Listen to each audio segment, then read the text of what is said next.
Olá, pessoal!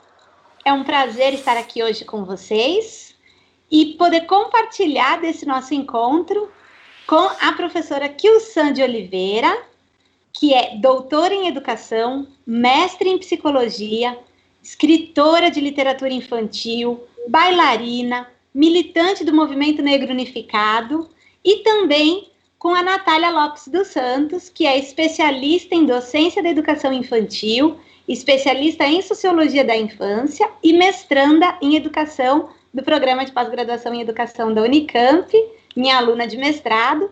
É um prazer enorme poder hoje dialogar com essas duas mulheres tão incríveis que vão nos trazer aí muito boas ideias, eu imagino, para que a gente possa seguir um diálogo bastante importante sobre o papel da literatura infantil na educação dos bebês e das crianças.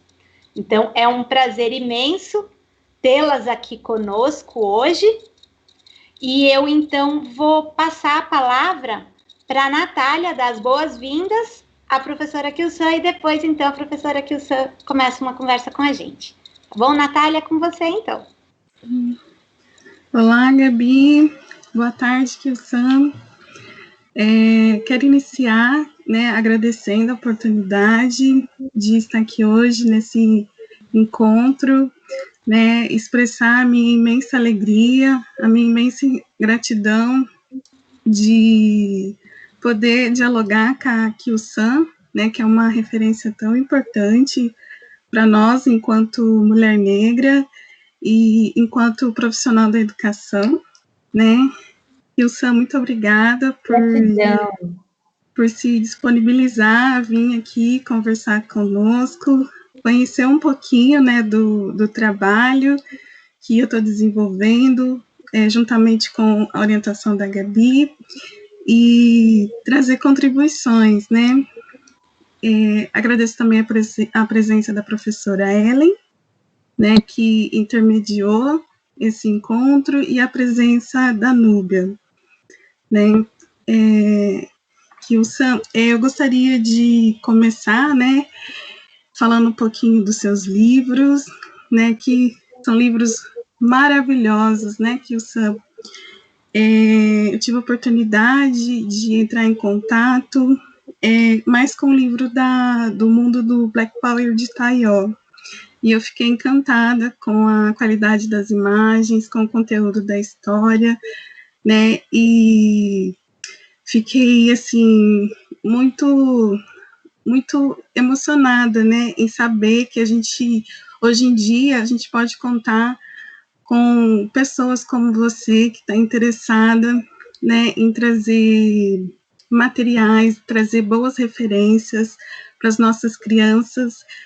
No meu período de infância, eu não pude contar com uma literatura, que pudesse me dar referências e que pudesse me empoderar para que eu pudesse me constituir enquanto pessoa negra, o meu contato com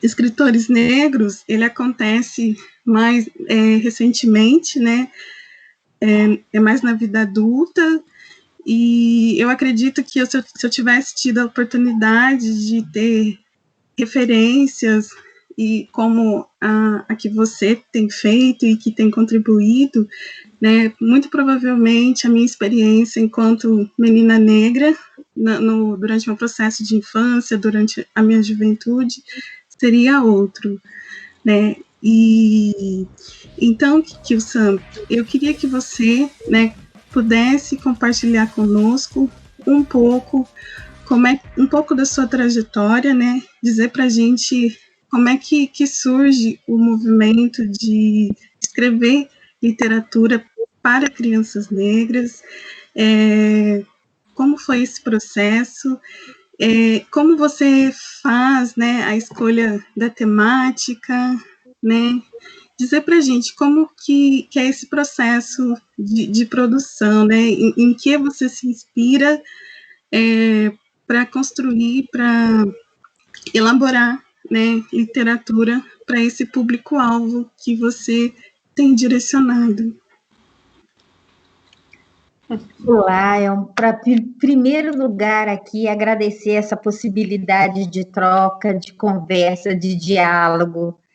Em segundo lugar, mandar um beijo, um abraço bem apertado para Ellen, meu amor, gratidão, mais uma vez, estamos juntas e nessa parceria que tem atravessado anos e anos, isso me deixa muito feliz, então, um prazer estar aqui com a professora Gabi, gratidão por esse momento, por essa oportunidade, gratidão por estar aqui com Natália, podendo trocar com você, tá bom, Natália? Então, isso é muito importante.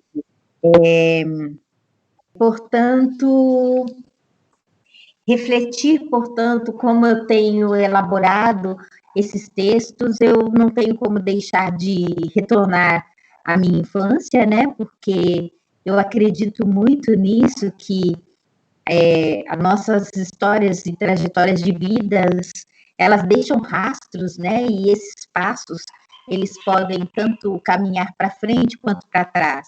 Dentro de uma perspectiva que eu trabalho e acredito, dentro de uma pesquisa ou de referenciais afro-referenciados, a esteira do tempo, por exemplo, ela pode andar muito mais para trás do que para frente.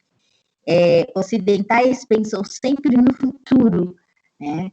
E uma forma afro-referenciada de pensar compreende o passado como extremamente fundamental para que vivamos esse presente de uma forma visceral, de uma forma inteira, de uma forma global, que poderá, a depender disso, nos levar para um futuro próspero ou não, porque se entende que colhemos exatamente aquilo que plantamos.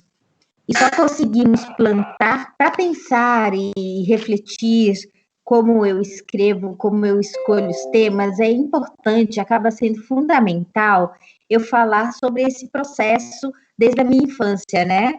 Serei breve, sem problemas, mas vocês entenderão o fio da meada dessa trajetória.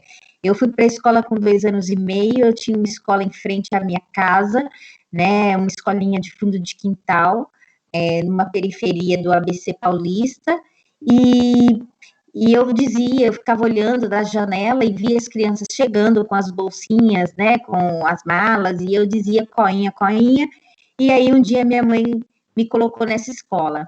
Eu lembro de toda a correria dela, né, foi muito significativo, nós fomos para um passeio, eu lembro junto com ela, e chegamos numa loja, ela pediu para eu escolher uma lancheira, qual que eu queria, uma lancheirinha de plástico, com, né, a garrafinha, e eu escolhi, minha mãe comprou alguns blocos de notas e lapisinhos, assim, pequenos. E quando nós chegamos em casa, ela separou esse material todo, e ela tinha feito para mim, minha mãe era uma crocheteira e uma tricoteira, então ela fez uma capanga para mim, né, um cinturão de tricô, e ela fazia e fez ao longo da minha vida vários tricô e crochê, o meu grande presente, assim, quem quer me deixar feliz me deu uma capanga, eu amo capangas, e aí ela fez uma para mim, e com 2 bolsinhos, e dentro de cada bolsa ela colocou um bloquinho de notas, e era assim que ela fazia, e fez isso por muitos anos, e com um lapisinho, e ela dizia assim para mim, escreve tudo o que você puder, ou outra frase que ela dizia escreva o que você viver. Então, eu escrevia, naquela época, garatujas, né, então, bolinhas, riscos e rabiscos, e eu chegava em casa e ela perguntava o que eu tinha escrito, e eu dizia que contava a história para ela. E minha mãe ia anotando o que era, hora palavra, tinha hora que ela punha a ideia geral, mas o importante é que ela escrevia o que significava aquela história numa letra que ela não entendia, né? E colocava a data daquilo e quantos anos eu tinha. Então, ela colocava lá 3 anos, 3 anos e 2 meses, 4 anos, 5 anos e tal. Com 4 anos eu comecei a ler e a escrever, e com a mesma mania. Então, qualquer bolsa que você olhar minha, você vai poder encontrar blocos diversos, tipos de cadernos diversos, lápis e caneta. Então, é uma mania minha, eu estou sempre com blocos, com cadernos, com tudo, para registrar absolutamente tudo. Então, vem daí o hábito da escrita. Hoje eu dei uma entrevista, gravei um podcast para o Sesc, Paraty, e que estão desenvolvendo uma grande ação a partir dos meus livros lá, e que vão sair tocando e cantando com artistas do teatro, que também estão em estúdios, para gravando todos os livros, todas as minhas histórias, para rodar com esse carro. Nossa, vai ser maravilhoso isso. E aí eu dei uma entrevista para eles hoje, falando sobre isso, né? Lembrando sobre isso. E o jornalista me perguntou o que veio primeiro. E aí, quando eu conto essa história, ele disse, então veio a escrita primeiro. Não veio a escrita primeiro, veio a oralidade primeiro. Porque minha mãe e meu pai sempre tiveram hábitos de narrar histórias. Então, fazia desse momento diário, e às vezes, algumas vezes por dia, não só à noite, por exemplo, quando íamos dormir, apagava às vezes a luz do quarto, né? E às vezes, assim, contava a história. Às vezes a minha mãe apagava a luz do quarto e acendia uma vela. E aí ela ia para a parede, ia fazendo aqueles gestos, né? E a gente ia vendo os bichos e tal. Ela começava a contar uma história num teatro de sombras, e às vezes ela passava a bola ou para mim ou para minha irmã, né? Continua a história. Então, minha mãe sempre povoou o nosso universo com um imaginário muito vasto e trazendo as histórias dela de fazendas, da minha avó e da minha bisavó, etc. Então, a oralidade veio primeiro, e talvez por isso eu hoje compreendo uma escrita e algo que, ou quem avalia meus livros em alguns prêmios que eles tenham ganhado, pontuam com constância que é possível encontrar a oralidade na forma escrita que eu escrevo, né? Na forma escrita. E essa forma escrita, para mim, ela é recheada de oralidade. Então, as pessoas conseguem falar, quando a gente lê, dá a impressão que você está falando com a gente.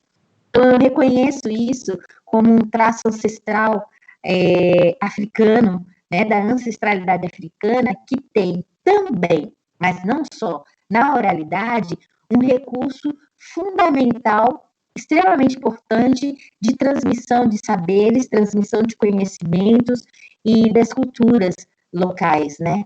E isso eu consigo deixar presente nos livros nos textos, vamos dizer, de forma geral, mesmo que não foram publicados, né? É uma marca, acaba sendo uma marca que eu entendo isso como uma marca ancestral, a capacidade de trazer o ritmo da oralidade através de palavras escritas. Então, o processo de escrita começa aí, né, dessa forma, e registrando o mundo. Focado na questão racial, essa temática, ela começou aos 7 anos, porque aos 6 anos eu fui colocada pela minha mãe, né, como todas as famílias negras acabam apostando uma mudança de vida, de uma vida humilde, pobre, para uma vida mais abastada, através da educação. Então, minha mãe entendia que, e ela dizia, nós vamos dividir um ovo em 4, mas vocês, que eu e minha irmã, vocês estudarão nas melhores escolas.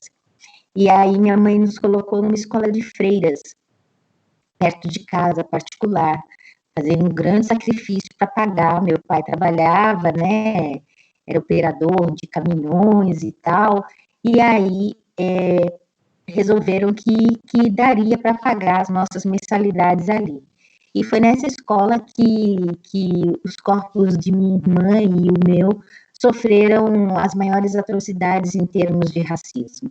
Eu tinha 5 para 6 anos quando eu fui para essa escola, e foram corpos que desde sempre, do primeiro momento, foram rejeitados na fila escolar.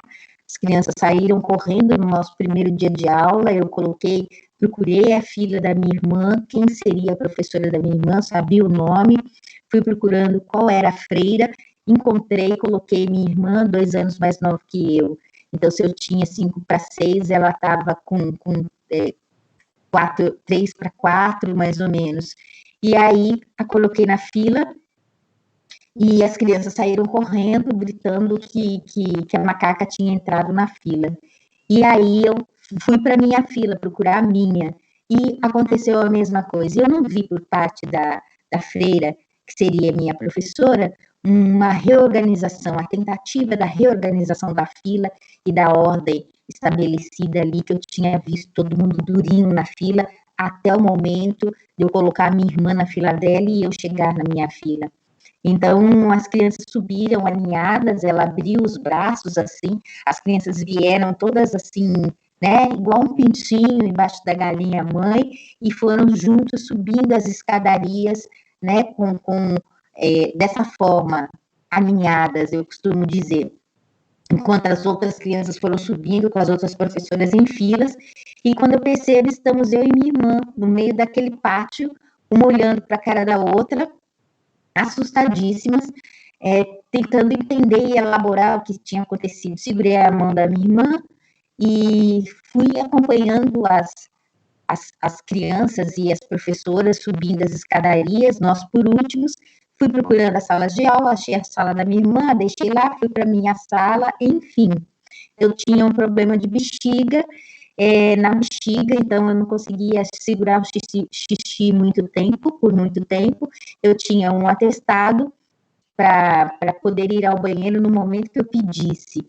E teve um dia que minha professora, ela faltou, e a diretora da escola, ela assumiu a aula naquele dia, e eu tinha muito medo dela, porque ela costumava dizer, eu sou uma alemã de 2 metros de altura e vocês vão ter que me engolir. Era a frase preferida dela. E ela era enorme para mim. E eu tinha pavor daquela mulher. E eu segurei um pouco o xixi até onde deu, levantei correndo quando eu entendi que não ia dar mais e pedi licença para ela autorizar, né, me autorizar a ir ao banheiro. E quando ela disse não, volta para o seu lugar, quando eu abri a perninha para voltar para o meu lugar, o xixi vazou. E eu fiz o xixi na sala de aula, ela se levantou, grudou minha orelha e foi arrastando meu corpo, descendo 30 degraus de escada, chegando no banheiro que ficava lá embaixo, perto do pátio. Era mês de junho, em São Paulo. Ela tirou toda a minha roupa, abriu o chuveiro na água fria, empurrou meu corpo lá dentro. Eu comecei a gritar muito, eu berrava muito, chamando a minha mãe, porque eu tinha certeza que minha mãe ia me ouvir de onde nós morávamos. Imagina, era um pouquinho longe, né? Eram 8 quarteirões da escola, mas na minha cabeça infantil eu achava que sim, quanto mais eu berrasse, ela mais rápido chegaria. E eis que a Madre Superiora pegou um tufo de papel higiênico, eu estou falando do ano de 1971, o único papel higiênico, a marca que existia, se chamava Primavera, e ele era extremamente rosa e extremamente áspero, como o jornal, e como o jornal não é mais, mas o jornal era de um papel extremamente duro e rústico, e era um papel que machucava quando a gente, dependendo da forma que ia limpar as partes da gente. Então ela enfiou aquele papel na minha boca, fez um bolo, enfiou na minha boca. Eu de 5 para 6 anos, então um dentinho tinha caído, um dente crescendo um pouquinho, gengiva mais molinha, esse papel áspero, né, a ponta dele rasgou 2 lugares da minha gengiva, na parte da frente, e a água caía na minha cabeça e caía junto o sangue da boca. Eu me lembro muito bem do piso branco, vermelho, se tingindo de vermelho, vermelho do sangue caindo da minha boca. E nesse momento ela diz para eu não sair de lá, e ela sai do banheiro. E quando ela volta com todos os meus colegas da sala de aula. E as crianças começaram a rir, a tirar onda daquilo que elas estavam vendo, enquanto eu tentava esconder as minhas partes íntimas. e porque eu fiquei com muita vergonha da forma que as crianças apontavam para mim e riam. E elas não só apontavam, elas gritavam: a macaca tá pelada, a macaca tá pelada. Era o que elas riam, e enquanto riam, gritavam isso. Eis que a Madre Superiora deu um grito com eles, calados, e ela complementou: olhem bem para o que vocês estão vendo. É assim que todo preto deve ser tratado. Essa ação que, por parte de uma diretora da escola, freira, era uma escola católica religiosa, eu acredito que ela foi marcante para me afastar completamente da Igreja Católica. Completamente da Igreja Católica. Minha mãe tinha tentativas de fazer parte dos grupos que a igreja perto de casa tinha. Eu fui crescendo, em algumas vezes eu tentei fazer parte do grupo de, como que chama, gente? Grupo de jovens que a igreja mantém, né, e mantinha naquela época, porque minhas colegas, porque depois desse fato eu saí dessa escola, fui para uma escola pública, mas precisei acabar o ano lá, porque não tinham vagas em outras escolas, então eu precisei ter forças para continuar nessa escola antes de me mudar, e aí eu passo para a escola pública e vou caminhando nas escolas públicas. E numa trajetória extremamente marcada pelo racismo por parte de professores e estudantes que reproduziam as posturas racistas dos professores e das professoras que eu tive. Eu tive um respiro de duas professoras maravilhosas que eu tive na minha segunda série e na minha segunda e na minha terceira série, duas professoras incríveis que entendiam o meu corpo negro e que entendia a minha inteligência, que não me subestimava, que me colocava nos grupos de teatro e que dava roteiros para eu escrever, fique responsável por essa festa, fique responsável para transformar esse livro, essa história desse livro, num roteiro para teatro, e minha mãe sempre me ajudou nesses processos todos, então vem daí, né, continua daí, que começou lá no jardinzinho, e continua daí essa veia para a escrita e para ações, cruzando com a questão racial, porque minha vida ela foi inteiramente marcada pelo racismo. Então, os meus textos, eles começam com 6 anos, de 5 para 6, quando eu sofro essa violência na escola de freiras, eu não consegui escrever. Eu parei um tempo de escrever. E eu retomo a minha escrita com 7 anos e questionando o racismo. Então, algo que é muito lindo de se ver, é que minha mãe, ela faleceu há 9 anos atrás, e eu demorei 1 ano para conseguir mexer nas coisas dela, né, e quando eu consegui mexer nas coisas dela, para arrumar, meu pai não aguentava mais, senti o cheiro dela, tem que tirar, e aí eu enfrento a situação e tiro, vou arrumar as coisas, encontrei um sacolão, desses sacolões que a gente acha aqui na 25 de março, né, aqueles grandes que as pessoas colocam tudo dentro dele, e ele estava repleto dos meus cadernos. Minha mãe guardou todos os meus cadernos que eu achava que eu tinha, que eu sei lá, não sabia o que tinha acontecido com os meus caderninhos, meus bloquinhos de notas, com as minhas histórias de quando eu era bebê, né, quando era bebezona, depois com 6, 7, 8 anos, e minha mãe guardou absolutamente tudo, até meus cadernos, que eu tinha 20 e poucos anos, porque eu ainda escrevo em cadernos, depois que eu jogo pro computador. E minha mãe guardou tudo lá com aquelas anotações. Então, a escrita, eu entendo que antes de ser importante para mim, ela foi muito importante para minha mãe, né? Porque eu fico olhando a história da Tayó é um reflexo dessa mãe maravilhosa que eu tive, né? Eu sempre me vi através dos olhos da minha mãe. Por mais destruída que eu fui em termos da minha identidade ela se tornou muito rapidamente toda fragmentada, deteriorada, confusa. Eu não queria ser negra e tal, mas eu tinha uma mãe que ela não desistiu de mim de jeito nenhum quando eu queria, quando eu desejei ser branca, quando eu colocava a toalha na cabeça e ficava andando pela sala com aquela toalha pendurada, fazendo de conta que era cabelo, chacoalhando, porque era cabelo comprido. Fenômeno que acontece com muitas crianças, como eu gostaria de ouvir em pesquisas as crianças, né, negras, que quando colocam essa toalha, os desejos, né, os ensaios, as tentativas de uma linha de raciocínio para justificar ou explicar todo esse ato, esse momento que as crianças negras passam em colocar toalhas na cabeça, e isso é muito comum nas famílias negras, para fazer de conta que os cabelos são longos. Então, apesar de tudo isso, a minha mãe não desistiu de mim, ela foi extremamente forte. E quando aos 12 para 13 anos, ela entendeu que não ia dar conta mesmo de reconstruir positivamente a minha identidade, quando ela entendeu que eu estava completamente perdida, que foi um momento de uma violência enorme que eu passei com professor de geografia, nós éramos muito pobres e finalmente minha mãe conseguiu comprar para mim um estojinho de canetinha Silva Pen.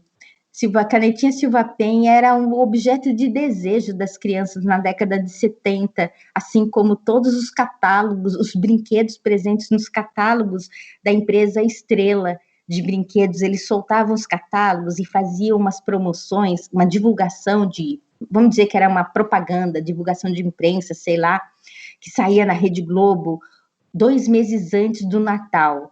E aí aquele catálogo era encantado. Eu fico lembrando do filme Fábrica de Chocolate, que as crianças ficavam doidas comendo aquele chocolate para achar o bilhete dourado para poder ir para a fábrica. Era assim o catálogo da Estrela. E a gente esperava o lançamento do catálogo. E quando saiu o catálogo, a gente olhava aquelas páginas, aqueles brinquedos da Estrela, bicicletas, sabe, jogos de todos os jeitos, bonecas, todos os brinquedos da linha Estrela, e a gente ficava sonhando, eu quero esse, mas a gente não ia poder ter nunca, porque era caríssimo os brinquedos da Estrela, né? Mas era um sonho. E era assim com a canetinha Silva Pen. E minha mãe, quando existiu o estojinho, né, de 36, a minha mãe conseguiu dar para mim de presente o estojinho com 6 canetinhas. E eu queria que as pessoas soubessem como minhas relações eram extremamente tensas na sala de aula, não tinha amigos, o bairro onde eu morava, Parque das Nações, onde eu moro até hoje, é um bairro de maioria branca, esmagadora, e a escola pública, sabe, numa escola que tinha 1.200 alunos, eu, minha prima, nós éramos em 6 negros no período da manhã, né? Então, quando eu queria que as pessoas soubessem que eu tinha a canetinha Silva Pen, e aí eu levantei a mão, o professor explicou a tarefa, e eu levantei a mão querendo saber, querendo fazer uma pergunta sobre a tarefa. E ele ignorou uns 15 minutos que ele explicou essa tarefa. E quando ele que ele resolveu, ele disse assim, fala logo, Kilson, o que você quer? Aí eu falei assim, eu quero saber, professor, se eu posso contornar o mapa do Brasil com as minhas canetinhas Silva Pen. E aí ele disse assim, olha só, menina, eu não deveria nem responder essa pergunta, sabe por quê? Porque você não vai passar de uma empregada doméstica. Aliás, a minha esposa está grávida de gêmeos e nós vamos precisar de babá. Eu já reparei que a sua canela é igual das escravas, a sua canela é fina. Isso quer dizer que você é boa para trabalho. Vem trabalhar com a gente, vem. E eu saí correndo da escola. E quando eu cheguei em casa, eu peguei a cena da minha mãe quarando roupa, lavando roupa no tanque, 3 bacias de alumínio, né, com cândida e roupa branca lá, quarando, e aí ela, porque eu já era médium de centro, então ela estava quarando as minhas roupas mesmo, brancas, e aí eu olhei assim, olhei para minha mãe e falei assim, mãe, me coloca dentro de uma dessas bacias para ver se eu fico mais clarinha. E foi a primeira vez que eu vi minha mãe chorar. Eu tinha 12 anos. E aí minha mãe, rapidamente, ela limpou o rosto, parou de lavar roupa, olhou para mim e ela disse assim: a mãe vai encontrar ajuda, porque a mãe precisa de ajuda para você. Você não tá tendo jeito com a mãe mais. A mãe vai encontrar ajuda. E essa ajuda veio 2 anos depois, quando ela me pega e fala: se arruma, você vai aprender a ir para São Bernardo do Campo, aqui de Santo André, você vai tomar 2 ônibus, eu vou 2 sábados com você, e você vai aprender nesses 2 sábados a ir para onde nós iremos agora. Para onde, mãe? Para onde? Espera que você vai ver. E quando nós chegamos, ela disse: é aqui, né? Pelo número e tal. Aí tinha uma placa. E quando eu olho para a placa, estava escrito MNU, Movimento Negro Unificado. Então, eu entendo que a minha identidade ela foi salva, sim, pelo espaço afro-ameríndio que eu comecei com 6 anos, que era a Umbanda. Com 12 anos eu já estava, então, quase 6 anos na Umbanda. E quando eu chego no MNU, então, foi o encontro completo, né? Porque lá eu estudei com os melhores e as melhores, alguns que já faleceram, como Lélia Gonzalez, outros que estão aí até hoje, com seus 70, quase 80 anos, e estão na luta ainda, na militância dentro do MNU, resistência, e foi assim que eu cheguei, e eu digo que tanto o espaço religioso, né, que na época eu fiquei na Umbanda por 27 anos, depois Candomblé e estou até hoje. Então, que esses espaços, né, religiosos, afro-religiosos, sagrados, e a militância, né, o ativismo, o MNU, foram espaços de cura e que salvaram a minha vida, e que me colocaram numa escrita muito centrada e cada vez mais apurando a escrita, porque dentro do MNU, essas intelectuais e esses intelectuais e escritores, pesquisadores, tinham como tarefa traduzir textos africanos escritos em francês ou em inglês, traduzia para a nossa língua portuguesa, datilografava, era datilografia, e eu, com 11 anos, já tinha diploma de datilógrafa com velocidade, não sei quanto, que tinha o nome lá, eu era o topo do top, porque digito rápido até hoje, né, por conta dessa formação, ASD, FG Espaço, né, da datilografia, e eu era aqui a copista, né, que a partir dos rascunhos traduzidos, eu era uma daquelas que ia digitar, né, datilografar na máquina os textos inéditos de, sei lá, Sheikh Anta Diop, diretamente de África. Então, é mais ou menos isso. Com 16 anos eu estava no movimento feminista, é o que eu conheço. Então, a minha escrita, ela vem já de uma metodologia, desde do final da década de 70 para 80, que o MNU afirma que categorias raça e gênero não devem ser separadas. Então, quando eu faço o meu magistério, quando eu vou para a pedagogia, eu já tinha o caminho com a militância para a escrita, o balé, né, que eu só fui mudando de categorias, né, então fiz o clássico, depois eu fui para o contemporâneo, depois eu fui para jazz, depois eu fui para o balé afro e danças afro-brasileiras, que eu estou hoje, né, nos últimos 20 anos mais ou menos, só nisso, e sempre cruzando em qualquer ação que eu faça as questões de raça e gênero. Pode os neopentecostais dizerem o que eles quiserem dizer em relação a não trabalhar gênero em sala de aula, não tem como separar. O que eu posso fazer é não destacar, né? Não preciso falar que eu farei um projeto sobre a questão racial, como vários professores fazem e como muitos fazem no período do 20 de novembro, né? O mês da consciência negra. Não precisa de alarde, não precisa de destaque, porque questões focadas em direitos humanos, né, que também abordam questões de raça, questões de gênero, orientação sexual, geracional e etc., social, você pratica isso no cotidiano, isso está embrincado nas suas ações cotidianas, suas ações pedagógicas no cotidiano, né? São as observações, a sua postura, a sua forma de agir, a forma que você intervém numa brincadeira, nas piadas, né? Porque o que é engraçado para alguns pode não ser engraçado para outros. Então, esse cruzamento de categorias, ele está dado e posto para mim, então não tem como separar. E isso vai para a literatura também, porque se vocês olharem, o Mobá está focado em histórias de princesas africanas. Se você olhar O Mundo no Black Power de Taió, são duas mulheres, mãe e filha, né? Se você olhar O Mar que Banha a Ilha de Goré, é uma criança, uma jovenzinha, né, de Kika, que tem 10 anos, que tem um diálogo com a ancestral mais antiga dela, que é a Mãe Mar, que é o mar, né?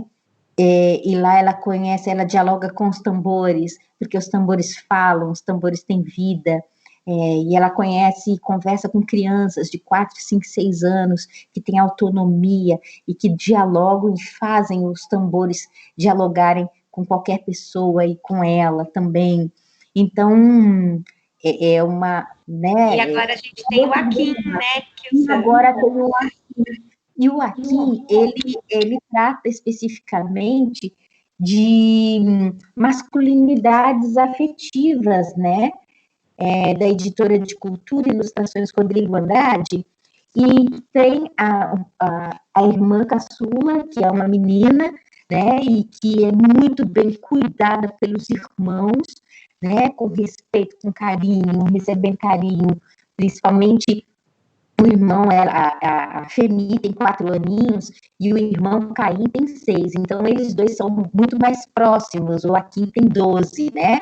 Então já com questões, lidando com as questões do racismo no espaço da escola, o Akin, e os dois trazem esse lúdico, porque eles amam os cabelos, e um trata o outro com carinho, sempre o Caim de 6 protegendo essa irmã de 4, então a temática das masculinidades também faz parte de direitos humanos, né? Vivemos num país que mata demais mulheres, né? Feminicídio por ódio, simplesmente por ódio às mulheres. É fundamental também trazer na literatura masculinidades saudáveis, né? Homens que entendem as mulheres como complementares, que tratam com respeito, com amor, com carinho, que as fortaleçam. Então, eu entendo que é o momento também de chegar falando sobre isso, e esse texto eu tenho ele há 7 anos, guardado na minha gaveta, e ele ficou guardado porque eu esperei por 7 anos que um homem preto aparecesse para contar essa história, né? Então, eu tentando respeitar esse lugar de um homem, né, falar sobre masculinidades afetivas, trazer uma história fortalecida, de um respeito, de um carinho, de um amor, e direto, trazendo o cerne da questão, que é a tensão a tensão interracial, né, e como centro da questão para uma história literária. E aí não apareceu. E uma outra forma minha, que aí está dentro do que vocês me perguntam também, como eu escrevo, e eu escrevo muito, eu escrevo para adultos, eu sou ácida, eu escrevo erótico, eu escrevo romances, eu escrevo contos, mas para mim é extremamente político e ético quando eu vou tirar um texto da minha gaveta, no meio dos meus cadernos, e vou trabalhá-lo para enviar para as editoras, eu não queimar ficha com esses outros textos, porque eu me concentro nas infâncias, porque eu acho fundamental o tipo de literatura que eu tenho produzido, que é a literatura negro-brasileira, que Kut aponta, e eu, especificamente, tenho produzido o que eu digo que está no campo da literatura negro-brasileira, do encantamento infantil e juvenil, porque crianças que moram no Brasil, que nascem no Brasil, crianças negras, elas aprendem rapidamente a desenvolver o rebaixamento em suas identidades, porque não se veem nos programas de TV, não se veem nos jornais ou nas revistas, ou se veem nos jornais, acaba sendo de uma forma sempre nas páginas policiais, a gente não pode esquecer disso, e as crianças negras precisam se reencantar, ou, normalmente, se encantar mesmo, né, como uma primeira forma de olhar e se amar esse seu corpo negro, né, e desenvolver o autocuidado, para que sejam capazes de desenvolver o autocuidado. Então, isso é fundamental no Brasil. Pois não. Nesse sentido do que você diz, né, dessa importância da gente ter ações que permitam que as crianças tenham referências positivas, né, a gente fica, de fato, muito feliz de ter os seus livros e de ver cada dia mais produções de literatura infantil com personagens negras, né, da gente ter já hoje um conjunto de bonecos, de filmes, de produção para as crianças que tragam essa representação mais positiva da população negra, né? Isso é muito importante e é muito bacana. A gente queria muito, Kyu-san, te mostrar um pouquinho do trabalho que a Natália fez e que entra exatamente nesse ponto que você estava tocando, e daí a gente continua a conversa. Pode ser? Pode ser, com certeza. Então eu vou passar para a Natália a palavra um pouquinho e daí a gente já volta. Eu só queria dizer, né, Kyu-san, que eu acho que a sua fala, o seu relato, ele descreve muito bem as infâncias, né, das crianças negras, a trajetória escolar, né, muitas vezes você foi falando, né, mencionando alguns acontecimentos, e eu me vi representada, né, porque muitas coisas também me marcaram durante a minha trajetória escolar, durante a minha atuação enquanto educadora, né? Eu não lembro se a Gabi mencionou no início, mas eu sou professora de educação infantil há 10 anos, né, no município de Barretos. 10 anos eu venho atuando com bebês, né? E o meu interesse por pesquisar bebês negros, né? E entender como que é a experiência deles no espaço da creche, ele nasce pensando na minha experiência na educação infantil enquanto criança negra, e nasce também de várias falas, né, que foram marcadas por profissionais. Tem uma fala, né, que assim, eu acho que foi o que me motivou mesmo a ir atrás, a estudar e buscar elementos, né, buscar munição para a gente tratar esse racismo que está embutido, né, nas nossas mentes e que está, assim, tão visível no espaço da educação, mas que muitos profissionais fazem questão de não ver, né. Então, assim, no meu primeiro dia que eu começo a trabalhar na educação infantil, eu chego, né, numa creche. Na época eu usava o cabelo trançado, e uma colega, ela me recepciona dizendo assim: bom, agora que você é professora e você vai ter um salário, você vai ter condições de cuidar melhor do seu cabelo, porque este cabelo não é cabelo de professora, né?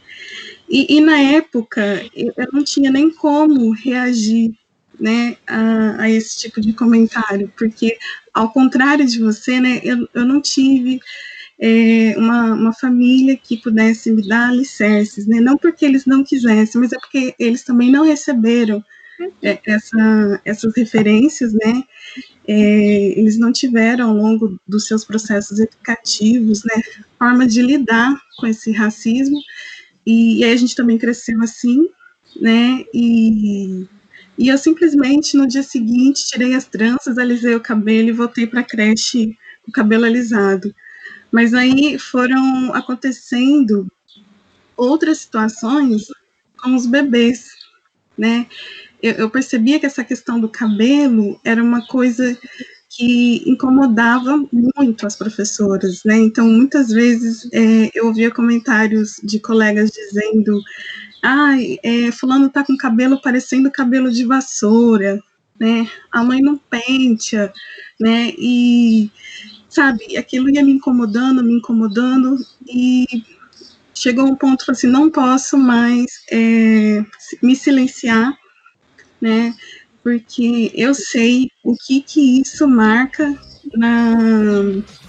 na questão, na construção de identidade, né, dessas crianças. Eu sei o quanto que isso vai refletir futuramente, o quanto que isso é prejudicial, e enquanto educadora eu não posso permitir isso, né? Então é onde eu começo a buscar, né, cursos, informações para eu tratar o racismo no contexto da creche, né? E aí, na época, eu lembro que o meu primeiro contato, né, que nem você fala que foi o movimento negro que te salvou, o que me ajudou a começar esse processo de desconstrução foi eu ir para a UFSCar, né?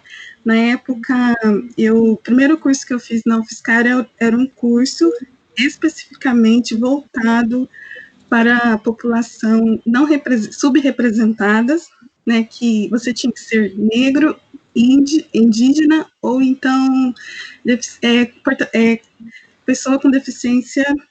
E aí, nesse curso, eu tive a oportunidade de conhecer várias pessoas engajadas no movimento negro, e a partir de então, eu pude receber boas referências e pude, então, compreender, né, que o quanto coisa boa, porque até então eu estava entendendo, na minha experiência de vida, que negro não era uma coisa legal, mas foi a partir desse contato, conversando com essas pessoas, né, engajada com a temática, tanto politicamente, como atuando como profissionais da educação, né, fui me fortalecendo ali, me reconhecendo, assumindo a minha negritude, e aí foi o início, né, de um processo que eu acho que agora vai para o resto da minha vida, né. E aí, depois desse curso, eu entro nesse curso de especialização de docência em educação infantil, e é onde eu conheço a Gabi. E lá, a Gabi, eu chego, né, preocupada com essa questão racial, o que fazer, porque na época eu tinha 2 desafios. O primeiro desafio era aprender a ser professora de bebês, porque no curso de pedagogia eu não tinha, não me ensinaram, né, o que era ser professora de bebês, né? A gente vai para a educação infantil, e aí? A gente entra numa turma de bebês, e o que a gente faz? O que a gente faz com os bebês? Né? Então, eu tinha esse desafio de tentar entender o que é ser professora de bebês, e tinha a questão racial também, que me incomodava muito, e eu queria ser essa pessoa, né? Você comenta que teve professoras maravilhosas, né, que marcaram a sua trajetória. Eu queria ser essa professora para os bebês, né? E aí, conversando com a Gabi, né, colocando as minhas inquietações, e eu entro em contato com os textos da Fabiana Oliveira, que vai me falar como é que o racismo se manifesta entre os bebês. Eu entro em contato com o texto da Eliane Cavaleiro, que vai me falar que as crianças com 4 anos de idade já expressam, né, esse sentimento de rejeição do seu grupo de pertencimento. E aí eu começo a pensar, poxa, mas então, o que a gente pode fazer para que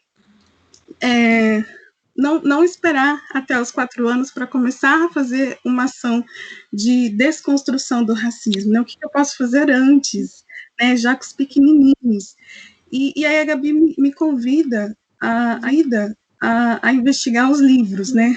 Vamos ver os livros, né? Porque os livros é uma fonte, eu entendo, né, que seja uma fonte de conhecimento que, por meio deles, os bebês vão acumulando conhecimento de mundo, conhecimento sobre si e conhecimento sobre o outro, né? Então, aí, eu faço o recorte, né? A gente elege os livros do Programa Nacional de Biblioteca na Escola, da edição de 2014, que foi a última edição desse programa, e a gente escolhe, faz essa seleção, pensando justamente que são livros que estão espalhados, né, pelo território brasileiro, né, porque todas as creches, né, brasileiras receberam esses livros, e então vários bebês estavam em contato com esses livros, e a gente vai tentar descobrir de que modo esses livros estão contribuindo com o processo, né, de construção de identidade racial dos bebês no espaço da creche. E aí eu fiz uma análise de 50 livros que estavam destinados para a categoria de 0 a 3, e dentro de 50 livros, eu analiso os personagens que aparecem, e é esse o resultado que eu obtenho, né? Então, desse total, 21 obras, né, são focadas, né, apresentam como personagens principais animais, né? Então, os animais que estão no enredo da história, e são imagens de animais que aparecem ilustradas, né, no decorrer de toda a história. 25 livros aparecem crianças, ora crianças negras, ora crianças brancas ou adultos brancos como protagonistas. E somente 4 obras aparecem personagens negros, que são esses livros, né? O Menino e o Peixe é um livro de leitura de imagens, ele não tem um enredo. Aí tem o livro O Crocodilo e o Dentista, e tem o livro Samba Lelê, que é a releitura de uma cantiga que, se a gente for cantar e se a gente for analisar o conteúdo dessa cantiga, ela reforça um estereótipo dizendo que é a criança negra que é a mais levada, a criança negra que merece ser castigada, né? E esse outro livro, que é o Balde das Chupetas, né? E aí, transformando isso em gráfico, eu tenho essa porcentagem, né? Então, 40% das obras destinadas para os bebês de 0 a 3 anos são obras que têm animais, né? E quando a gente vai questionar essa quantidade de obras com animais como protagonistas, a gente observa que esse número aparece porque parte muito do pressuposto de que os bebês têm um interesse muito grande por animais, né? Então, os escritores, né, de literatura infantil voltados para essa faixa etária, eles se dedicam muito a isso, né, pensando nesse interesse dos bebês. E 52% das obras são obras aí que a gente já está acostumada a ver, né, Caixinhos Dourados, Branca de Neve, entre outros que vão aparecendo e que se reforçam, né, no contexto da creche, e somente 8% dessas obras aparecem personagens negros, né? E aí, quando a gente vai pensar na questão da construção de identidade e o quanto isso reverbera o processo, né, o quanto isso vai dizer sobre a constituição de ser negro, dos bebês, né, que estão em contato com esses livros, a gente tem esse resultado. Aqui o Sam quer falar, né? Natália, você levantou desses 50, quantos autores são negros? Não fiz esse levantamento que o Sam... Fundamental você fazer. E aí eu volto para a CUT. Só dando uma parte para não perder, anota isso. Na página 88 do livro Literatura Negro-Brasileira. Uhum. O escritor, para mergulhar no universo do diferente, necessita atuar como um ator na escrita, como se o outro fosse. No Brasil, os escritores brancos poderiam ter oferecido ao seu público tais experiências, mas perderam e perdem essa oportunidade por se negar a estar não na pele, mas no coração de um negro e, a partir daí, realizar seu texto.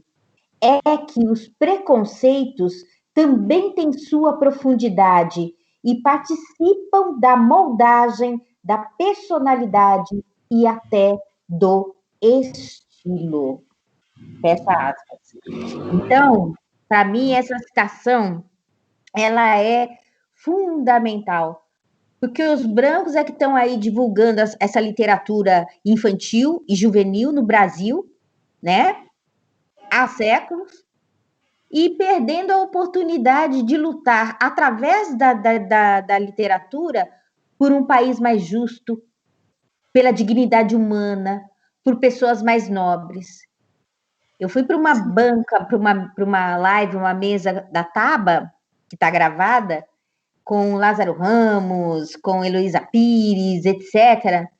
E lá eu disse exatamente isso, que é o que eu penso.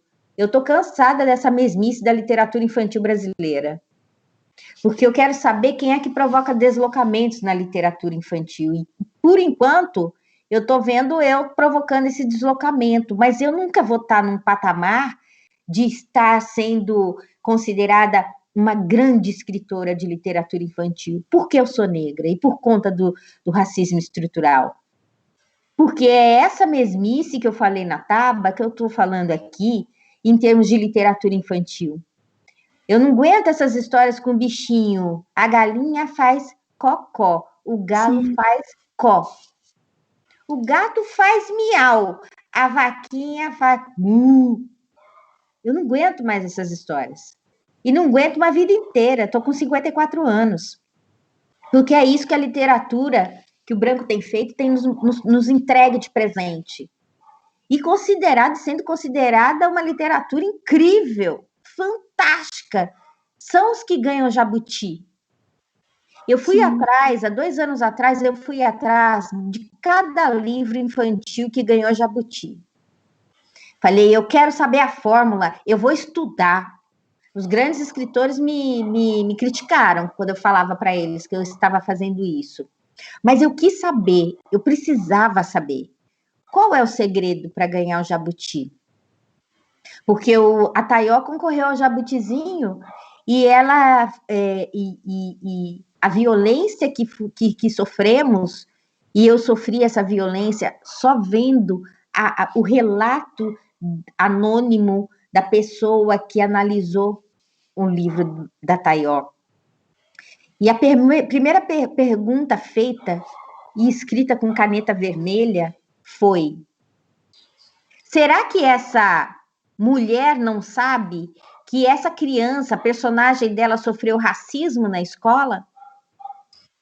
Naquele momento que a Tayó, né, que as crianças falam que o cabelo dela é ruim, e aí eu dou como resposta: meu cabelo é muito bom porque ele é fofo, lindo, cheiroso. Vocês estão com dor de cotovelo porque não podem carregar o mundo nos cabelos como eu posso? E aí na página seguinte eu digo: quando Tayó volta para casa batida, com toda a falta de gentileza de seus colegas de classe, foi esse trecho que a pessoa sublinhou, riscou, circulou. Por quê? Porque eu tinha que ter colocado essa criança negra chorando e não querendo mais ser negra na história? Como a Tayó é uma menina que respondeu com altivez, e na continuidade eu não coloco que ela ficou destruída, que ela ficou... Não, eu coloco que ela, né, ela sentiu a falta de gentileza. E não era gentileza a palavra que veio para mim logo quando eu criei a história. Gentileza, eu fiz um exercício grande de meses para chegar à gentileza, entendeu? Porque eu queria colocar exatamente esse lugar, que é o lugar da pessoa negra, que é o lugar da mulher negra, que sofre tantas violências e ela só tem amor para dar, né? Ela educa e reeduca o Brasil. Nós reeducamos o Brasil pacientemente. Olha o que nós estamos vivendo nessa pandemia e vendo os assassinatos de pessoas negras na televisão, e nós continuamos a reeducar pacientemente o país.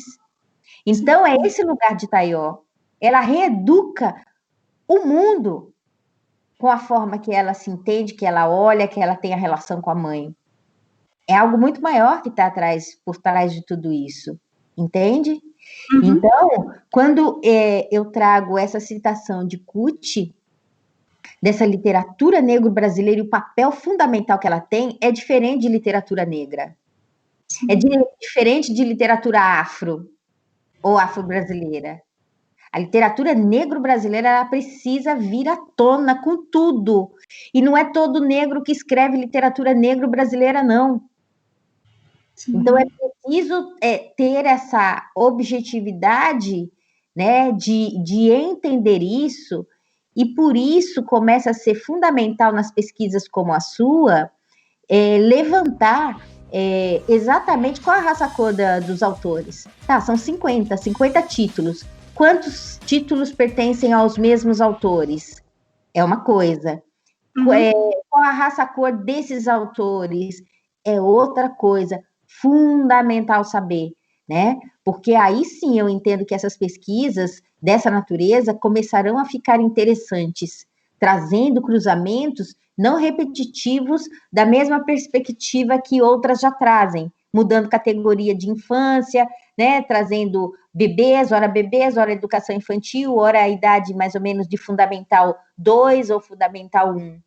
A questão é que tem que colocar o dedo na ferida e mostrar para mim quantos desses 50 livros foram escritos pelos mesmos, para a gente ver se há uma legitimidade em termos de autoria, e isso é fundamental, né? Porque os clássicos são os clássicos, né? Os cânone, eles estão aí, e qualquer coisa que fazem, uau, é o Jabuti, qualquer coisa que fazem é lindo, é maravilhoso, e aí sim eu acho que quebra a naturalidade dessas informações de 21 obras, né? De 50 obras, 21 tem bichos, 25 obras tem protagonistas brancas, né? E baixa representatividade de negros, né? Com personagens pretos e pardas, 4. E aí, quantos autores são negros, quantos autores são brancos, quantos autores são mulheres ou homens? Por quê? Porque eu estou falando e falei desde o início como premissa. Questões de gênero e raça não se separam as categorias. Então, eu vejo recorrentemente essas pesquisas de dissertações de mestrado e doutorado com as mesmas categorias. E eu estou para ver quem é que vai colocar o dedo na ferida e trazer essas autorias e me mostrar algo diferente. Sim. Então, de repente, essa pessoa pode ser você. Que isso eu acho de extrema importância, de extrema relevância esse comentário, né, essa observação que você traz, né, eu acho que realmente esse foi um levantamento que faltou ser apontado essa é uma pesquisa de TCC, né, mas assim, um outro questionamento que surge desse trabalho é que essa seleção de livros, ela acontece no ano de 2014, ou seja, a gente já tinha 10 anos, mais de 10 anos, da 10.639, e a gente vê que não há uma preocupação em incluir, né, o que a lei recomenda quando vai fazer a seleção dos livros, né? Então, por aí a gente já observa isso, que não tem realmente, né, essa preocupação de estar trazendo boas referências para os bebês e as crianças negras que estão no espaço da creche. E eu vou trazer coisa E eu vou te trazer coisa melhor, mais aprofundada ainda. É justamente por ter essa consciência, Natália, que é preciso ir além em termos de levantar essas categorias, porque a partir da Lei 10.639, as editoras passaram a convidar os cânones a produzirem textos com ilustrações com personagens negros. Aí que eu quero pegar a coisa, você entendeu? Sim. Eles começaram a convidar, não foram procurar quem é que estava no mercado, quem já existia. Pô, 2014, que o Sam publicou em 2009, vamos procurá-la e fazer um convite, se ela tem alguns textos que ela possa apresentar para a gente. Não foi isso que aconteceu. Foram recorrentes convites aos autores brancos que já estavam no mercado, premiados, inclusive eu recebi ligações, propostas, não de trabalho, de usurpação. Sim. Como você é especialista, professora Kilsan, na temática racial, eu recebi um convite da editora para fazer um texto com personagens negros. Eu gostaria de conversar um pouquinho com a senhora, com você, para entender mais ou menos essas questões raciais, que são textos que eu não entendo nada sobre isso, mas eu preciso fazer essa história. E eu não vi ninguém me convidar para uma parceria. Vamos escrever juntas, Kilsan, já que você domina isso, eu sou cânion, domino tal coisa. Vamos juntar, vamos fazer um livro com nós dois como autores? Vamos lá? Não, não era isso. Ou eu te pago tanto para você me dar essa assessoria, Kilsan. Não, não era isso. Né? Vamos conversar um pouquinho, você me fala quais as tensões, o que acontece, tal, para eu ver qual caminho que eu escolho na história. Tanto que nós tivemos o edital onde eu ganhei como escritora negra 2015, juntamente com outros, com esse livro, Marco Banha, Ilha de Goré, pela Biblioteca Nacional, e a CEPIR, Ministério da Promoção da Igualdade Racial. Esse edital, ele foi aberto uma primeira vez, de repente, a falecida Luísa Barros, que era ministra à frente da CEPIR, né, cancelou o edital. E por que cancelou o edital? Porque quando foi ver, dos 200 e poucos textos enviados, a maioria esmagadora era de autores brancos. E o concurso era para autores negros, era esse, o título do prêmio era esse, ó. Edital de apoio à coedição de livros de autores negros da Fundação Biblioteca Nacional do Ministério da Cultura. Isso é um escândalo, foi um escândalo no Brasil, para quem acompanha a literatura. E aí ela embarga esse edital, foi um quiprocó, porque os autores brancos se sentiram ofendidos e tal, mas essa foi a brecha da Lei 10.000, as editoras começaram a se organizar para levantar dinheiro, né? De novo, usurpação. E aí, o que acontece? Embarga isso e esse edital volta meses depois e bem com o olhar apurado no movimento da gente tentar fazer com que as pessoas negras que sempre escreveram e guardaram seus textos na gaveta, tirassem da gaveta para se inscrever nesse edital. Então, é disso que eu estou falando. Então, quando você vem com os dados, né, do PNBE de 2014, e eu até pensando, né, gozado, PNBE de 2014 e meu livro Omobá de 2009, e ele entra nessa seleção toda, né? Então, é pensar exatamente isso. Quantos desses 50 são negros, né? Quantos são brancos? E isso é uma categoria que vai incidir diretamente, trazendo dados relevantes para a sua pesquisa, tá bom? Então, justamente por conta da 10.639. Tem uma coisa importante também da gente ter em mente, né, que é justamente essa questão das categorias que cada livro entra, né? Como você disse, que o Omobá participou do PNBE de 2014, né? Mas ele entra numa outra categoria, que acho que é anos finais do ensino fundamental. Perfeito. E aí a gente não tem, quando a gente pega a seleção de livros para bebês, Quer dizer, o que a gente tem aqueles 4 livros que a Natália localiza, e que, se você for olhar, de fato, assim, um esforço que a gente faz falar, olha, o ilustrador usou aqui um tom marronzinho, pode ser que seja pardo, então pardo entra na categoria de negro, porque senão nem 4 não tinha. Né? Você viu? Foi o que eu pensei. Eu falei, gente, 4, mas cadê os negros? Eu tô vendo o uso do beijinho e do pardo, né? Foi o que deu para detectar lá nas imagens mostradas. Exatamente isso. Porque, Gabi, de fato, né, a gente não tem tido obras de qualidade, obras que tratem da temática racial e que são voltadas para a população mais jovem, né? Exato. Até é algo que a gente espera em breve poder ter, e já fica também o nosso convite aí para também escrever para os bebês. Eu escrevo para os bebês, mas a gente tem uma política nas editoras, né? Eu estou agora acabando o 5º livro de uma coleção para bebês. Olá! E eu nesse contrato grande que eu fiz com a Companhia das Letras, que eles estão fechando tudo que eu faço, querem tudo que eu faço, e vai ter o momento de eu colocar as obras para os bebês. Tá? Então, tem material pronto, sim, está a ponto de bala, e eu estou fazendo coleção nova ainda.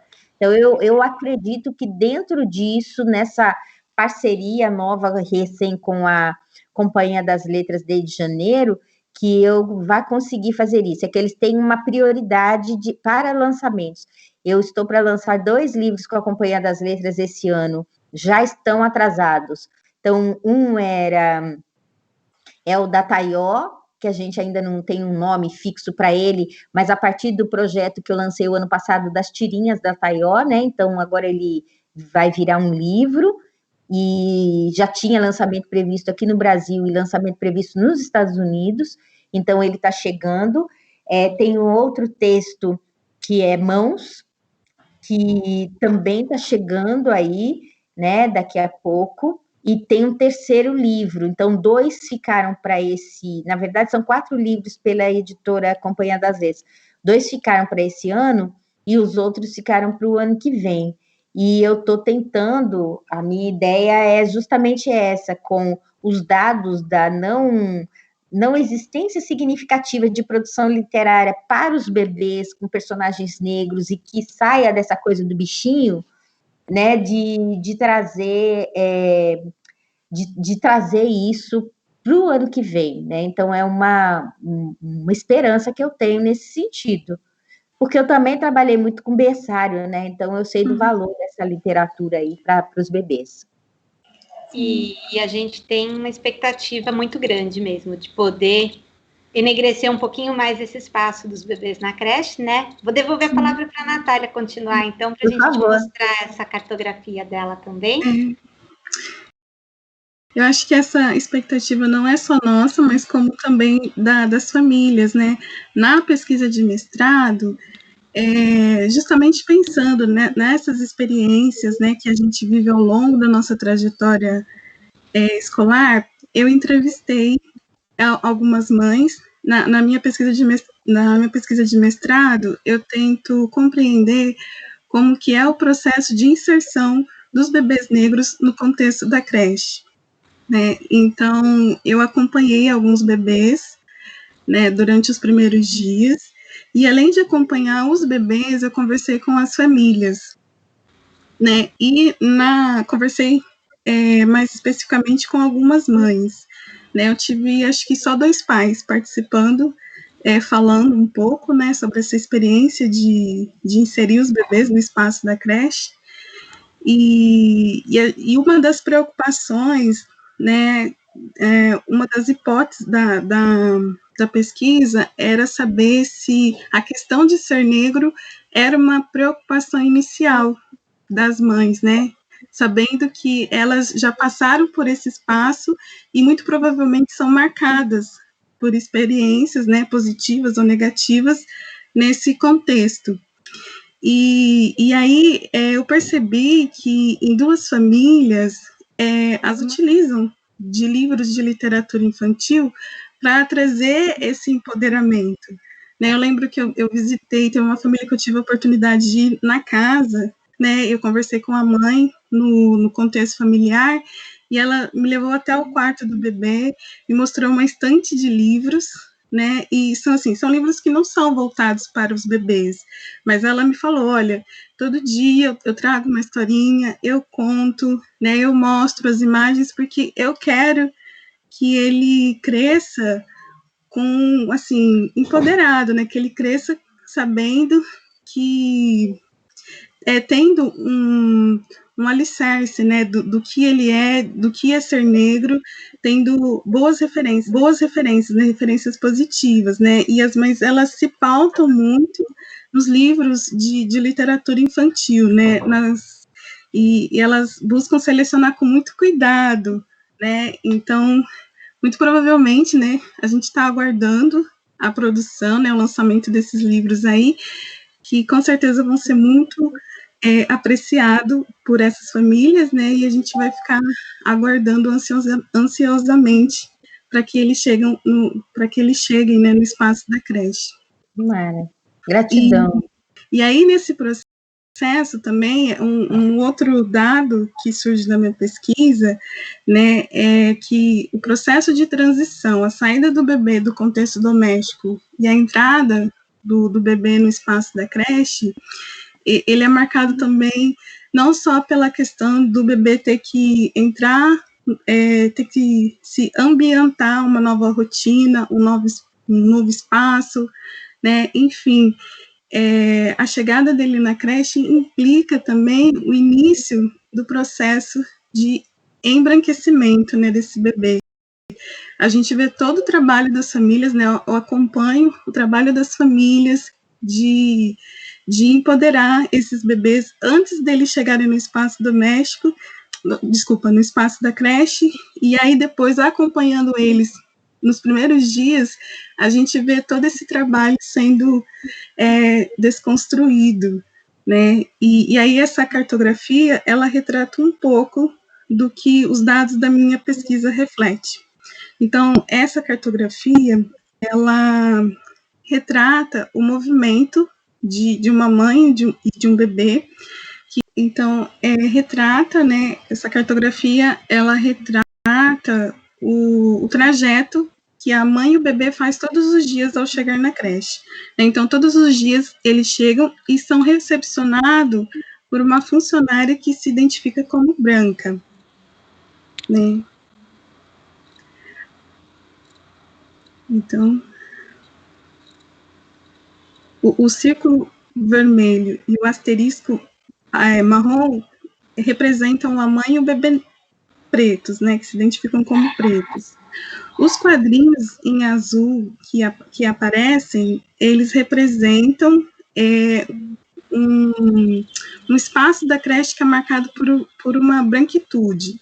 Então, o primeiro retângulo, ele retrata uma estante de livros, e nessa estante de livros não tem livros com personagens negros. E o retângulo menorzinho, ele representa uma caixa de bonecas, que também só há bonecas brancas nessa caixa, né? E o círculo em azul, ele representa os adultos que são responsáveis pelo cuidado e educação desse bebê.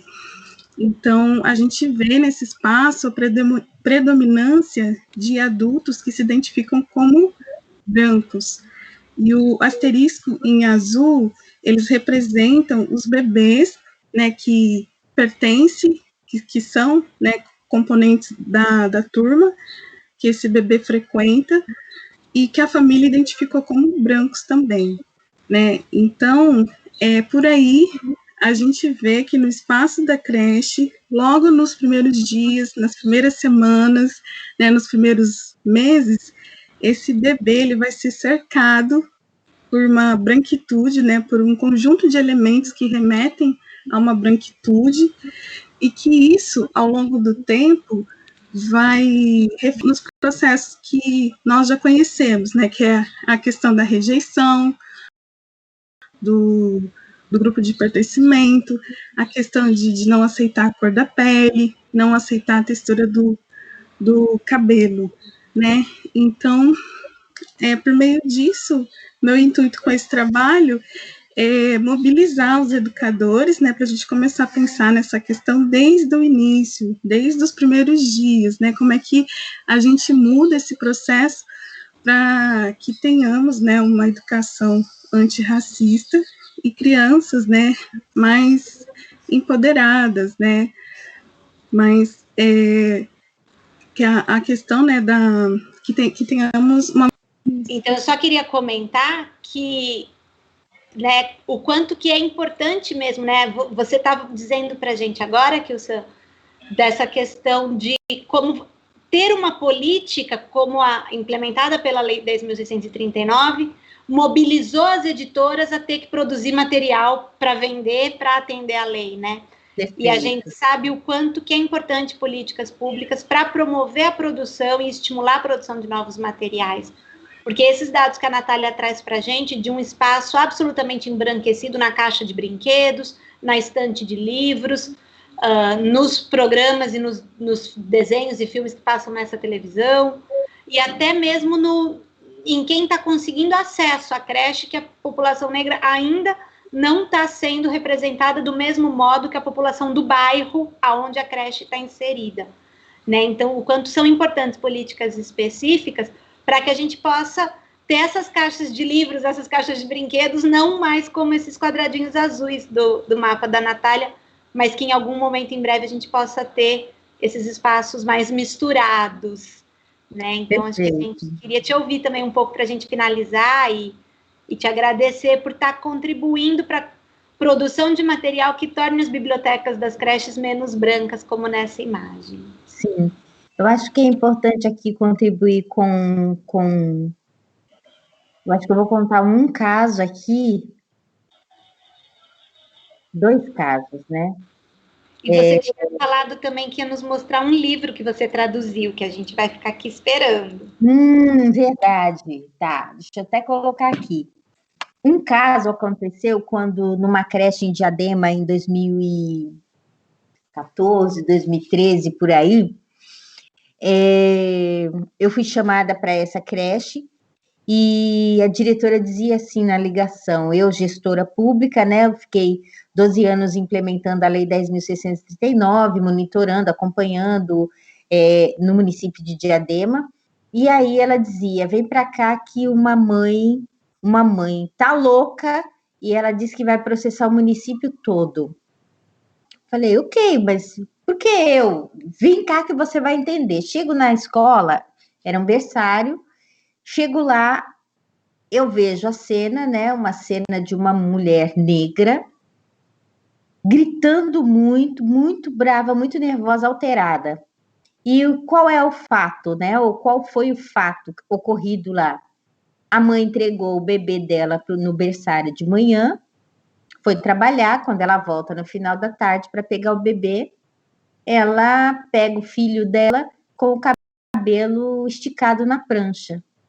O bebê, que estava com seu cabelo crespo, num black, ela diz um blackinho baixinho, mas um black power. Quando ela pega o filho está com o cabelo pranchado.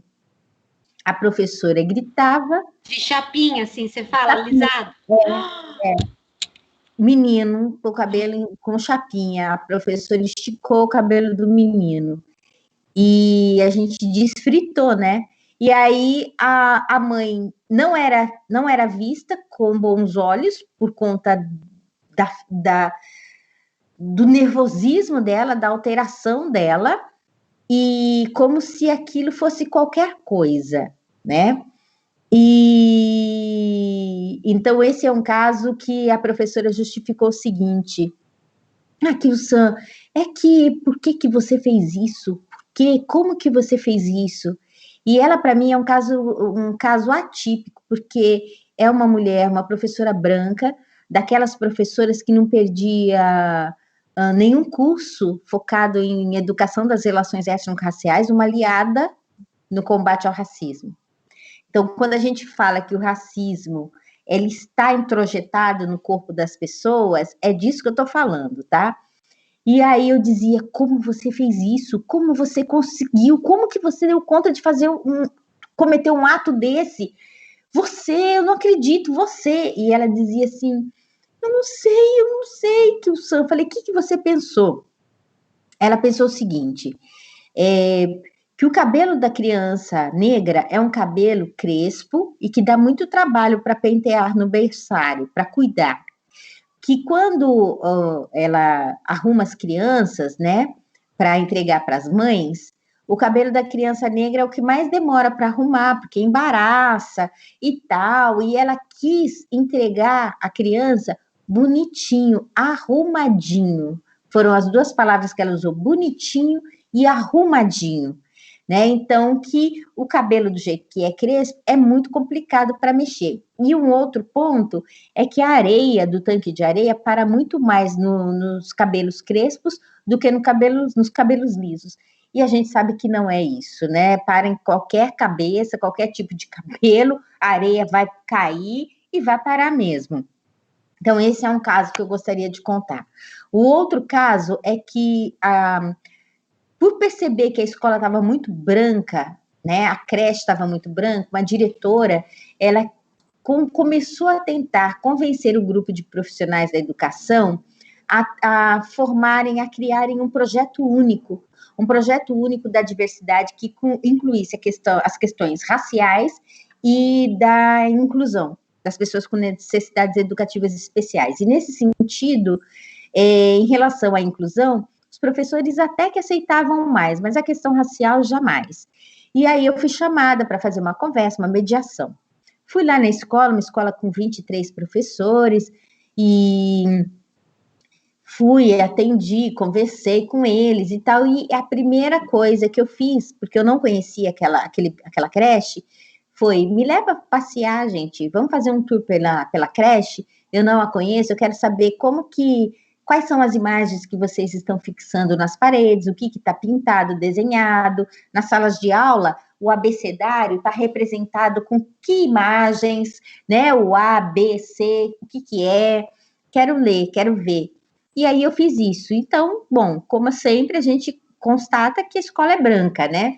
E aí, chega eu no berçário, elas me levam para o berçário e eu bati o olho, nós estávamos numa comunidade, de Diadema, é um quilombão, e nós estávamos numa comunidade específica, num bairro extremamente negro, extremamente pobre, e quando eu olho as crianças no berçário, né, nos berços, eu reparei instantaneamente numas imagens, nos rostos de bebês pendurados nas paredes. E aí eu reparei que esses rostos eram rostos de bebês extremamente brancas, né? Não tinha crianças, assim, para dizer assim, mestiça. Não tinha, eram bebês brancos, né? Com fotos enormes, emolduradas, porque eles ganharam de uma empresa na rua da escola. E aí eles fizeram, perguntei, esses bebês são daqui? São rostos de bebês daqui que vocês ampliaram a foto, tal? Legal essa ideia, né? Não, são bebês bonitos que a gente encontra, né? A gente recebeu um material e a gente quis emoldurar. Ok. Aí eu disse o seguinte, imagina esses vários bebês negros, a hora da madorna deles deve ser um pesadelo, né? Porque eles estão ali pegando no sono, aí eles abrem o olho e vê uma foto de um rosto estranho, né? Um bebê branco. E só vê isso também aqui dentro, né? Ah lá vem aqui o Sam. Olha o exagero. E desde quando o bebê tá entendendo alguma coisa disso, sobre isso, questão racial, que o Sam jamais. Falei, gente, bebê, ele pode não entender, talvez, as palavras que a gente diga, mas as imagens, o toque, é o afeto, é imagens, estão nos vendo, estão vendo as ilustrações dos desenhos, dos livros. É isso, gente. É dessa forma que a gente vai introduzindo, né? A criança se sentir cômoda diante de todo mundo, sem se assustar e achar que vai ver aqui o Sam na frente e vai chorar, porque ela nunca viu criança negra, como eu já ouvi várias mães dizerem para mim, quando a criança se choca e chora quando olham para mim. E aí, né, fiz minha crítica, deixei, porque o povo já estava exaltado, e aí eu combinei o seguinte, daqui um mês eu volto vocês discutem, vão observando, daqui um mês eu volto e para saber o que vocês decidiram. Ok. E eu fui muito hostilizada por uma professora específica ali. Ela foi muito dura. E aí, na volta, quando eu volto após um mês, essa professora estava na frente de todas, e ela me tratando muito bem, sorrindo, e ela disse que reconhecia que ela foi muito grosseira comigo, e que ela aprendeu uma lição junto com um grupo de professoras do berçário, né? Ficam 3, e que ela aprendeu uma lição para o resto da vida dela, e que ela ia me conduzir até o berçário para a gente conversar lá. E aí fomos com o grupo todo das professoras, no horário de formação, HTPC, fomos para o berçário. E a primeira coisa que eu vi foi a substituição das fotos dos bebezões, aqueles rostos lindos daqueles bebezões brancos, por bebês de tudo quanto era tipo e cor. Foi a coisa mais linda. E vários negros em vários tons, exatamente como eu vi o público-alvo daquela escola e daquela comunidade. E aí, essa professora mais perversa, ela conta para mim que um dia as 3 estavam lá, né, orientando, acompanhando as crianças, e eis que ela vê um deles, né, abrindo os olhos, tá acordando, e ele olha assim, ele bota os olhinhos e vira a cabeça 2 vezes assim, porque ele reparou o rosto da criança no quadro. Então, ele fez um movimento de tipo, oi, né? E aí, elas contam, as 3 professoras acompanhando o processo e contando, narrando para mim. E ele vai olhando para o lado e ele franze a testa, e aí ele vai tentando segurar nos suportes do berço e fica de pé ainda, meio que balangando, e olha, encara aquela foto que ele estava vendo. E aí ele começa a fazer e sorrir para a foto e mexendo com aquele rosto. Aí ele olha e ele vai tirando uma mãozinha, aponta o dedo e ele diz algo como Dudu. E Dudu era a forma que elas, as 3 professoras, o chamavam. Então, essa para mim é uma história que eu me arrepio toda quando eu me lembro, porque é isso, o bebê se identificou com aquela foto, porque era o rosto que parecia com o dele, provavelmente parecido com os irmãos, com a mãe, com o pai. E foi assim que, pela observação que aquelas profissionais que estavam rejeitando um projeto focado, um projeto único, focado na questão da diversidade, na questão racial, foi assim que elas se convenceram de que era muito importante e que a forma, o caminho de lidar com os bebês na questão racial, na temática racial, era justamente oferecer imagens, né? Possibilidades de textos, de livros, né? Com imagens fortes e significativas, representativas, né? Das crianças, do ser e do corpo negro. E a história, para mim, ela é linda, ela é maravilhosa, ela ensinou muito para aquele grupo, ensinou muito para mim. E uma terceira história, que eu me lembrei agora e que é importante compartilhar, aconteceu agora 2 meses atrás, numa live que eu fui convidada por uma mãe no Instagram, que é uma professora da rede de São Paulo, e que ela viveu a seguinte experiência que ela publicou no Insta, porque ela estava fazendo ao vivo. Então, o que ela fez? Ela montou a câmera tal para gravar ela mediando uma leitura para o filho dela de 2 anos, para o bebezão dela de 2 anos. E aí ela apresenta a capa, a editora, o autor, não sei o quê, vai passando as páginas, e o filho dela olhando, né, ouvindo ela contar a história. Eis que chega uma cena que tinham 2 personagens, um branco e um negro. E essa cena, quando chegou, o menino se incomodou e apontou. Ela ficou com medo, ela narra para mim, da reação do menino, porque ela já imaginou algo nesse sentido. Ela falou: uai, só agora apareceu um personagem negro no livro e o meu filho aponta, mas o que que é? E aí ele apontou e disse, feio, para o corpo negro. Essa mãe olhou para o filho e falou assim, por que que ele é feio? É feio porque é feio. Não, mamãe quer saber. Por que que é feio? E o vídeo tava correndo, pelo menos até pouco tempo atrás, tava no Instagram dela. Por que que é feio? Aí o menino consegue dizer, é feio porque é preto. 2 anos. E ela estava atrás de mim 1 mês para eu aceitar essa pauta com ela, só que eu tinha várias agendas com a Companhia das Letras, com a tábua marcada, eu não conseguia fazer isso por conta do tema, que era muito próximo aos demais.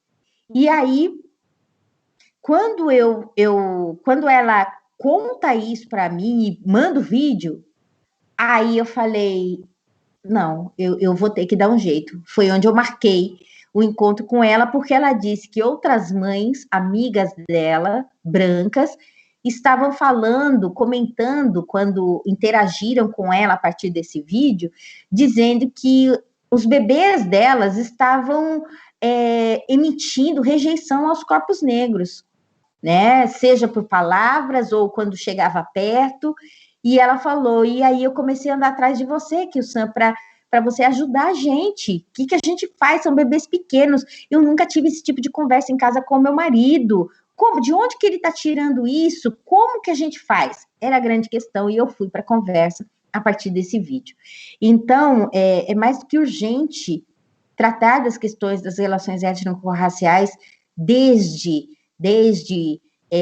essa primeira infância e antes. Esse bebê precisa estar acostumado a ver a diversidade na frente deles, né? Então, é um trabalho fundamental, Natália, no sentido que se propõe a entender essa literatura, aos livros que estão no mercado ou não estão e deveriam estar para esse público, né? Porque o quanto antes, nós estamos percebendo que o quanto antes combater as práticas racistas, as reproduções racistas que as crianças fazem a partir dos comportamentos humanos e dos adultos, né?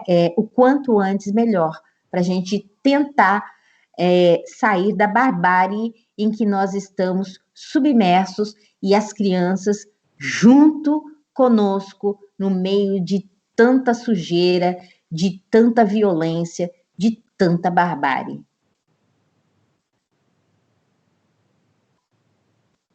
E eu indico um livro, um texto que foi publicado pelo blog da Letrinhas, recentemente, que eu falo sobre a arapuca social, né, que envolve as infâncias e brancas e negras, e é um texto que inaugurou uma forma diferente do blog tratar os textos, né, porque eles pediram um número de toques para mim, e eu eu tripliquei o número de toques, e aí deu muito, e a editora disse, não, eu vou ter que cortar tudo.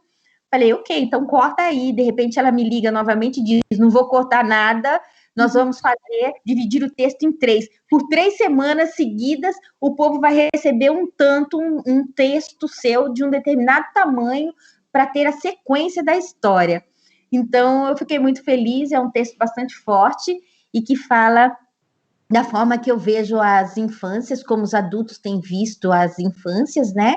E como têm visto as infâncias negras, e associando as infâncias a esse momento de barbárie que nós estamos vivendo, e as crianças, elas estão vendo tudo que nós estamos vendo também, né? E vivendo o que nós estamos vivendo.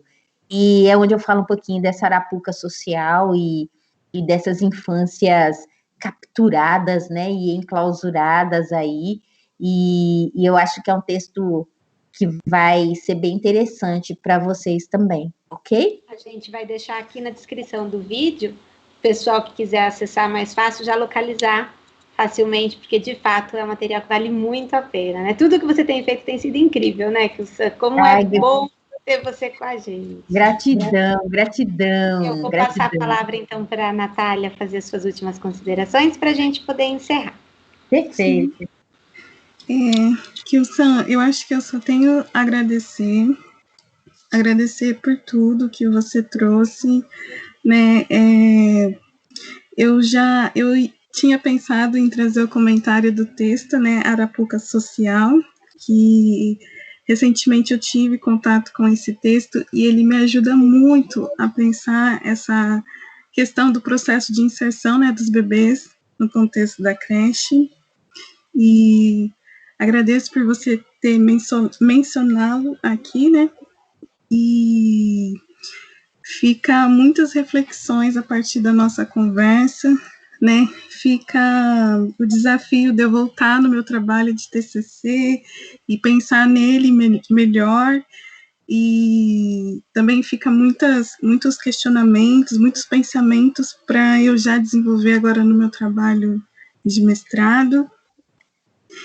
E eu acho que é isso, acho que eu só tenho a agradecer por tudo que você compartilhou, né, por todas as suas histórias, por todo, né, pela sua disposição de vir aqui, né, e compartilhar conosco todo o seu conhecimento, né, e obrigada, Kyu-san. Eu Acho que que é isso.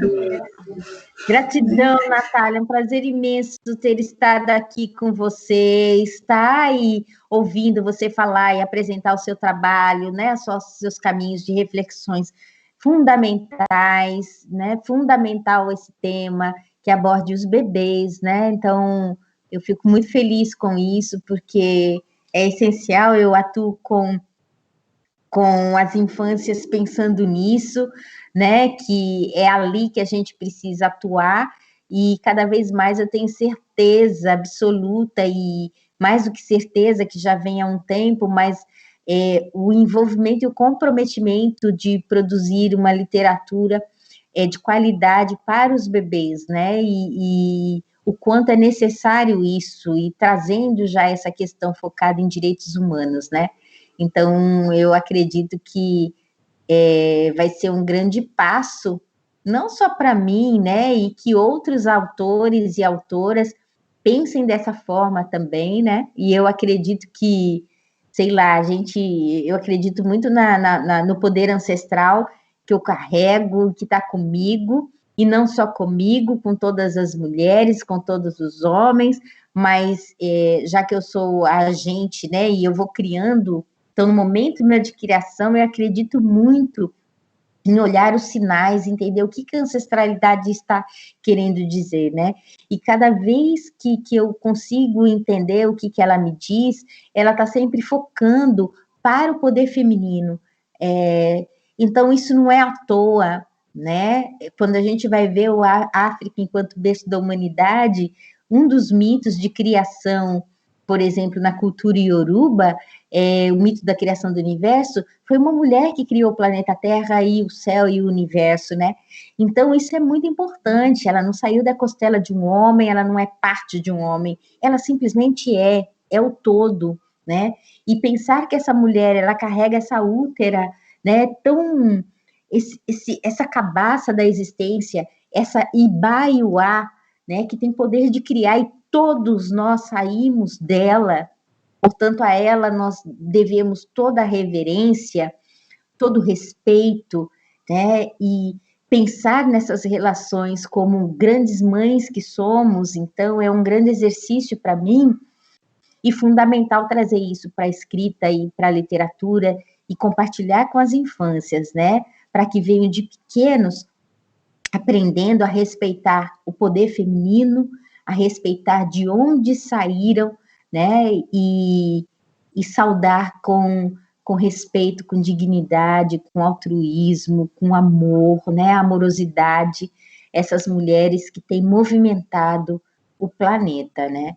Então, gratidão por essa oportunidade, novamente, de estar conversando e tendo a certeza do quanto isso é necessário e poderoso, tá bom? A gente te agradece muito, Kyu-san. Quero agradecer também a Natália, agradecer a Ellen Gonzaga Lima Souza, que ficou quietinha, mas esteve acompanhando aqui o tempo todo e foi quem possibilitou esse encontro, parceira do nosso projeto de pesquisa muito especial. E queria conversar também com cada uma das pessoas que está nos assistindo agora, porque as falas de vocês são muito importantes. Quando o Kyu-san fala dessa pessoa que alisa o cabelo de um bebê na creche, e era uma parceira de estudos, de luta, E quando a Natália conta das suas colegas de sala que reproduziam ali o racismo e não percebiam e não reconheciam, o racismo existe porque cada um de nós reproduz o racismo nas nossas práticas cotidianas. E muitas vezes a gente não se dá conta.